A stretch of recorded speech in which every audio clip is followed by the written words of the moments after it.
ఈ రోజే అతిపెద్ద అమావాస్య శుక్రవారం చాలా శక్తివంతమైన రోజు. ఈ రోజున మర్చిపోకుండా ఏంటంటే గనకనండి ఇప్పుడు చెప్పే విధంగా ఈ చిన్న పరిహారం చేసుకోండి. ఇలా చేసుకుంటే మీ దిష్టితో పాటు మీ దరిద్రాలన్నీ కూడా పోతాయి. మీకు అద్భుతమైన ఫలితాలు వస్తాయన్నమాట. మానవ జీవితం అన్న తర్వాత కష్టాలు బాధలు సర్వసాధారణంగా వస్తూ ఉంటాయి, పోతూ ఉంటాయి. కాకపోతే కొంతమందికి ఏంటంటే గనక కష్టాలు పట్టి పీడిస్తూ ఉంటాయి, కష్టాల కూబిలో పడిపోతూ ఉంటారు. అసలు కష్టాలతో ఏంటంటే గనక చాలా ఇబ్బంది పడిపోతూ ఉంటారు కదండి. దానికి తోడు ఇంకొకటి ఏంటంటే గనక ఈ మంది ఏడుపు ఉంటూ ఉంటుంది. అంటే చాలా మంది కూడా కనుదిష్టి, చెడు దిష్టి, నరదిష్టి అనేది ఉంటూ ఉంటుంది కదా.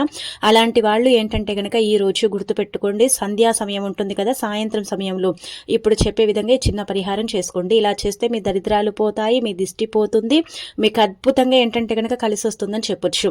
అందుకే మీరు ఏం చేయండి అంటే గనక సాయంత్రం మనం అన్నం వండుకుంటాం కదండి, నిండుకుండా అన్నము, ఆ అన్నంలో నుంచి 3 ముద్దల అన్నం తీసుకొని ఇక్కడ చూయించే విధంగా ఒక ముద్ద వచ్చేసి ఇలా పసుపు చల్లి పసుపు ముద్దలాగా చేసుకోండి. రెండో ముద్ద ఏంటంటే గనక కుంకుమ చల్లి కుంకుమ ముద్దలాగా చేసుకోండి.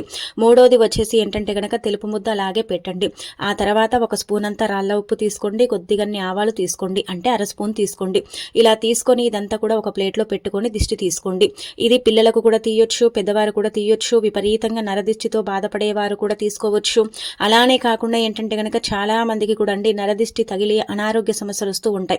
మన పిల్లల్లో కూడా సరిగ్గా ఏంటంటే గనక ఎదుగుదల ఉండదు, ఇబ్బందులు వస్తూ ఉంటాయి కదా.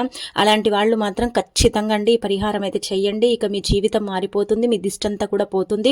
సంధ్యా సమయంలో ఈ విధంగా చేసిన తర్వాత దీన్నంతా కూడా ఒక కవర్లో వేసి తీసుకెళ్లి దూరంగా మీ ఇంటి నుంచి పడేయండి. అలా పడేసిన తర్వాత కాళ్ళు చేతులు శుభ్రం చేసేసుకోండి. చూడండి ఎంతలా మంచి ఫలితం వస్తుందంటే గనక అంత మంచి ఫలితం వస్తుందన్నమాట. మీరే ఆశ్చర్యపోతారు. ఇంకా ఈ రోజుతో మీ దరిద్రాలు, మీ దిష్టి దోషాలన్నీ కూడా తొలగిపోతాయని చెప్పొచ్చు.